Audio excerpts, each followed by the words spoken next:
नमस्कार दोस्तों, आप सभी देख रहे हैं एके इंडिया यूट्यूब चैनल। फ्रेंड्स, जी हाँ friends, Bihar police constable exam 2018 की जो तैयारी चल रही है डेली बेसिस पे मैं आप सभी को एक वीडियो प्रोवाइड कराता हूं। तो आज मैंने ज्योग्राफी से क्वेश्चन लिया है जो कि आप लोगों के साथ शेयर कर रहा हूं। तो चलिए फ्रेंड्स, जब बिना ज़्यादा समय गवाए इस वीडियो को शुरू करते हैं। यूट्यूब पर अगर आपने अभी तक हमारा चैनल सब्सक्राइब नहीं किया तो अभी सब्सक्राइब करें और बेल आइकॉन को क्लिक करके हमारी लेटेस्ट वीडियोस के बारे में अपडेट जानें। फ्रेंड्स, जो आज का पहला क्वेश्चन है, भारत की प्रमुख खाद्य फसल है। ए गेहूं, बी चावल, सी मकई, डी दलहन। तो जो इसका राइट आंसर होगा वो होगा फ्रेंड्स चावल। फ्रेंड्स, मैं चावल के बारे में आप सभी को बता देना चाहता हूं कि भारत जो है विश्व में चावल के उत्पादन में प्रथम स्थान पे आता है तकरीबन प्रोडक्शन में, क्योंकि यहाँ पर जो है 43.20 मिलियन यानी कि 43.20 मिलियन हेक्टेयर में खेती की जाती है। और दूसरे नंबर पे जो आता है वो भारत के बाद चाइना आता है। ठीक है फ्रेंड्स, चलो नेक्स्ट क्वेश्चन को देख लेते हैं। और फ्रेंड्स, इससे रिलेटेड एक और क्वेश्चन कि भारत में सबसे ज़्यादा चावल उत्पादन कहाँ होता है। तो फ्रेंड्स, उसका आंसर हो जाएगा वेस्ट बंगाल। ठीक है, इससे रिलेटेड एक और क्वेश्चन तो जो मैंने आप लोगों के लिए करवा दिया, कहीं एग्जामिनेशन में पूछ देगा तो आप बोलोगे कि एके इंडिया ने बताया ही नहीं। चलो नेक्स्ट क्वेश्चन को देखते हैं। पृथ्वी की सतह का वह भाग जो पानी से ढका है लगभग कितना भाग है। ए 1/4 भाग, बी जो है आधा भाग, सी जो है 2/3 भाग, या डी जो है 3/5 भाग। तो फ्रेंड्स, इसका जो राइट आंसर होगा वो होगा 2/3 यानी कि 2/3 भाग। ठीक है, चलो नेक्स्ट क्वेश्चन को देख लेते हैं। जिस तारामंडल के तारे ध्रुव की ओर संकेत करते हैं वो है ए सप्तऋषि, बी मृग, सी वृश्चिक, डी जो है वृष होगा। तो फ्रेंड्स, इसका जो राइट आंसर होगा वो होगा सप्तऋषि। सप्तऋषि फ्रेंड्स कुछ इस तरह की होती है, ठीक है, और ये कुछ इस तरह की होती है सप्तऋषि। ठीक है, जिसमें 7 तारे होते हैं। तारे तो उसमें बहुत होते हैं लेकिन 7 तारे जो है वो चमकीले बहुत ही दिखते हैं, तो इसीलिए उसमें सप्तऋषि उसका नाम रखा गया है। 4 पृथ्वी पर घने वन अधिकतर मिलते हैं। ए भूमध्य रेखा के पास, बी कर्क रेखा के पास, सी मकर रेखा के पास, डी जो है ध्रुवों के पास। तो फ्रेंड्स, इसका जो राइट आंसर होगा वो भूमध्य रेखा के पास होगा। इस क्वेश्चन का मैं एक्सप्लेनेशन कर देना चाहता हूँ कि इसका जो भूमध्य रेखा पास क्यों होता है। तो देखो फ्रेंड्स, ये हमारी इक्वेटर हो गई। ठीक है, ये हमारी इक्वेटर हो गई। इक्वेटर पे क्या होती है, जो सनलाइट पड़ती है एकदम डायरेक्ट पड़ती है। ठीक है, तो यहाँ जो गर्मी बहुत ज़्यादा होती है, जो गर्मी ज़्यादा होती है तो ये इक्वेटर जो है, इक्वेटर की जो पानी होती है वो वेपोराइज होकर के ऊपर धीरे धीरे चलाती है, और जो पानी वेपोराइज होकर ऊपर आती है वो बादल के फॉर्म में बन जाता है। और बादल क्या करती है, जब बादल ज़्यादा हो जाती है तो ये पानी को नीचे फिर डाल देती है, और ये पानी जब नीचे आती है तो सभी यहाँ पर आप जैसे जानते हो कि जहाँ बारिश होता है वहाँ हरा भरा होता है। ठीक है, तो उसी कारण जो है भूमध्य रेखा के पास भी जो है जो पृथ्वी पर घने वन अधिकतर मिलते हैं। ठीक है, चलो 5 पटना का स्थानीय समय है। ए भारतीय मानक समय से आगे है, बी भारतीय मानक समय से पीछे है, सी वही है जो भारतीय मानक समय है, डी भारतीय मानक समय से संबंधित नहीं है। तो फ्रेंड्स, इसका जो राइट आंसर होगा वो भारतीय मानक समय से आगे है।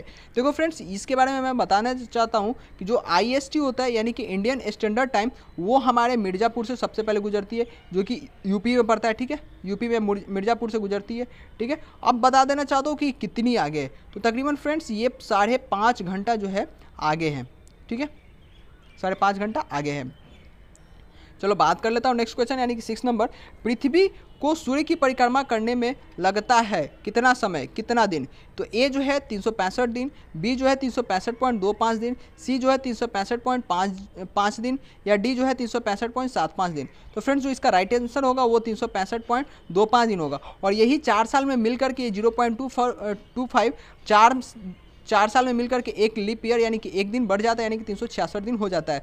फ्रेंड्स, इसी से रिलेटेड एक और क्वेश्चन, पृथ्वी जो है अपने अक्ष पर कितने दिनों में एक चक्कर लगाती है। तो उसका जो राइट आंसर होगा फ्रेंड्स वो होगा 23 घंटा 56 मिनट। ठीक है, 23 घंटा 56 मिनट, जिसे पृथ्वी का घूर्णन गति या रोटेशन कहते हैं। ठीक है फ्रेंड्स, इसी से रिलेटेड एक और क्वेश्चन आप लोगों के लिए कि पृथ्वी जो है अपने अक्ष पर कितना झुका हुआ है। फ्रेंड्स, आपको पता है तो नीचे कमेंट सेक्शन में जरूर बताना। ठीक है, चलो नेक्स्ट क्वेश्चन को देख लेता हूँ।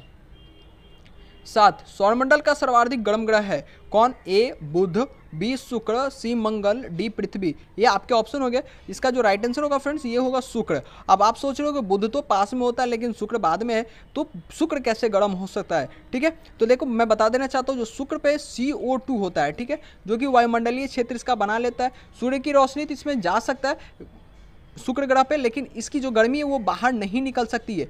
इसके कारण ये जो है ज़्यादा गर्म हो जाता है और बुध सूर्य के इतने पास है कि यहाँ कोई वायुमंडल नहीं पाया जाता, जिसके कारण से ये ज़्यादा गर्म नहीं हो पाती। चलो फ्रेंड्स नेक्स्ट क्वेश्चन की बात कर लेते हैं। देखो फ्रेंड्स, इससे साथ से रिलेटेड और भी कुछ क्वेश्चन बन सकते हैं आपके एग्जामिनेशन के लिए, जो कि शुक्र ग्रह से रिलेटेड हो सकते हैं।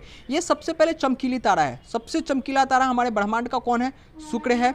अब इसी से रिलेटेड एक और बात देख लेते हैं, ये सबसे गर्म ग्रह भी है, जैसा कि क्वेश्चन मैंने देखा, ठीक है। अब इसे जो है सांझ का तारा और भोर का तारा कहा जाता है। सांझ का तारा इसलिए कहा जाता है क्योंकि ये वेस्ट साइड में दिखती है शाम को, ठीक है। और जब भोर का तारा इसलिए कहा जाता है कि ये ईस्ट में दिखती है सुबह सुबह हम लोगों को, इसके ईस्ट को तारा कहा भी जाता है या भोर का तारा भी कहा जाता है, ठीक है। इसे जो है पृथ्वी के भगनी कहा जाता है, क्योंकि पृथ्वी की एकदम जीरोक्स कॉपी है ये, इसीलिए पृथ्वी की इसे भगनी कहा जाता है, ठीक है। इसका कोई उपग्रह नहीं है, इसके जो सैटेलाइट है वो 0 है, ठीक है। शुक्र ग्रह से जो भी रिलेटेड क्वेश्चन बन सकते थे मैंने आप लोगों के साथ शेयर किया है। चलो नेक्स्ट क्वेश्चन को देख लेते हैं। विश्व की सर्वाधिक लंबी पर्वत श्रृंखला है, ए हिमालय, बी एंडीज, सी रॉकीज, डी अल्पस। तो फ्रेंड्स इसका जो राइट आंसर होगा वो होगा एंडीज। अब फ्रेंड्स इसकी कुल लंबाई कितनी है? इसकी कुल लंबाई फ्रेंड्स कभी कभी माइल में देता है एग्जामिनेशन में ऑप्शन कि कितने माइल में होंगे, तो ये टोटल 4500 माइल्स होगा, लेकिन कभी कभी क्वेश्चन दे देता है कि किलोमीटर में। तो फ्रेंड्स आप सभी को तो किलोमीटर में भी पता होना चाहिए, तो तकरीबन फ्रेंड्स 7250 किलोमीटर के आसपास होता है, ठीक है। 7250 किलोमीटर के आसपास होता है। अब फ्रेंड्स आपको अब सोच रहे हो कि एंडीज है आखिर कहाँ, तो एंडीज मैं बता देना चाहता हूँ वो साउदर्न अमेरिका में है, ठीक है। साउदर्न अमेरिका, इसको अफ्रीका मत समझना, इसे अमेरिका समझना, ठीक है। अमेरिका में है, और जो साउदर्न अमेरिका की कुछ इस तरह की कोस्टल एरिया हैं, कुछ इस तरह की साउदर्न अमेरिका है, ठीक है। तो ये कोस्टल एरिया जो है, ये जो पूरा पार्ट है, ये जो है इधर ही आपकी एंडीज पर्वतमाला है, ठीक है।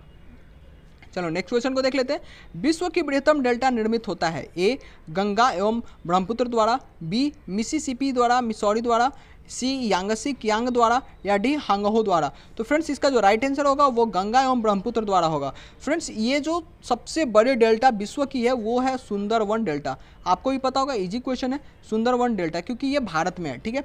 और फ्रेंड्स बात कर लेता हूँ कि सुंदरवन डेल्टा के और किस नाम से जाना जाता है, तो इसे गंगा ब्रह्मपुत्र डेल्टा के नाम से भी जाना जाता है, और इसे जो है एक बंगाल डेल्टा के नाम से भी इसे जाना जाता है, ठीक है। चलो आज की जो आखिरी क्वेश्चन उसे देख लेते हैं। यहाँ क्वेश्चन है 10 नंबर, कपास उद्योग जिन कच्चे मालों पर आश्रित है वे हैं, ए भार हास्र मूलक, बी भार वृद्धि मूलक, सी भार सम मूलक, या डी जो है उपयुक्त में से कोई नहीं। तो इसका जो राइट आंसर होगा फ्रेंड्स वो भार हास्र मूलक के पे आश्रित होता है, ठीक है। देखो फ्रेंड्स मैंने 10 क्वेश्चन का आंसर यहाँ दे दिया है, आप इस पीडीएफ को डाउनलोड करके आप बिहार पुलिस के एग्जामिनेशन की प्रिपरेशन अच्छे से कर सकते हो और अपनी तैयारी को और मजबूत कर सकते हो।